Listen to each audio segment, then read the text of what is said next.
Alright, let's dive into this UFC Fight Night card because, honestly, there are some matchups here that have me scratching my head in the best way possible. I mean, think about it, we've got a mix of rising stars, seasoned veterans, and a few underdog stories that could completely flip the script. So, let's break it down, but not just the who's fighting who.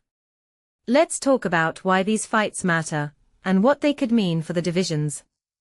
First up, Mateusz Gamrot vs Quillan Salkild in the lightweight division. On paper, Gamrot seems like the clear favorite, right? Polish precision, ranked number 8, and coming off some solid wins. But here's the thing, Salkild, the Australian underdog, has this scrappy style that could throw Gamrot off his game.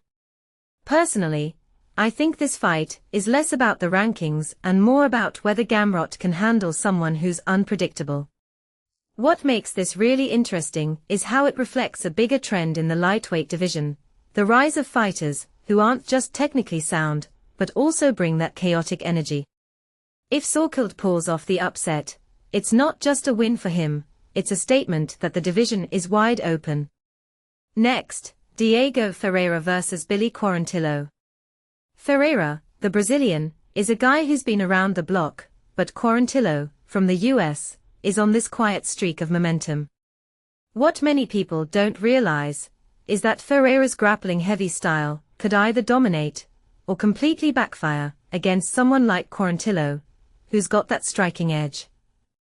From my perspective, this fight is a clash of styles, but it's also a test of where these guys are in their careers. Ferreira's experience versus Quarantillo's hunger, that's the real matchup here. And if you take a step back and think about it, this fight could be a turning point for both of them. Now, let's talk about Darren Elkins versus Yadier del Valle in the featherweight division. Elkins, the American veteran, is a guy who's been in the game forever, but del Valle, the Cuban newcomer, has these odds that scream underdog. But here's the thing, Elkins has this uncanny ability to grind out wins, even when he's not the favorite. What this really suggests is that del Valle needs to bring something extraordinary to the table. Personally, I think this fight is more about del Valle's potential than Elkins' legacy. If del Valle wins, it's a huge statement. If he doesn't, well, it's back to the drawing board. Then we've got Lemos vs Alexia Thainara in the women's strawweight division. Both Brazilian, both hungry, but Lemos is the clear favorite here. What makes this fight fascinating is the pressure on Lemos. She's ranked number 8, and a loss here could derail her momentum. Meanwhile, Thainara has nothing to lose and everything to gain. In my opinion, this fight is as much about mental toughness as it is about skill. Lemos needs to prove she can handle the pressure, while Thainara needs to show she belongs in the conversation. This raises a deeper question. How do fighters handle the weight of expectations? It's something I find really fascinating.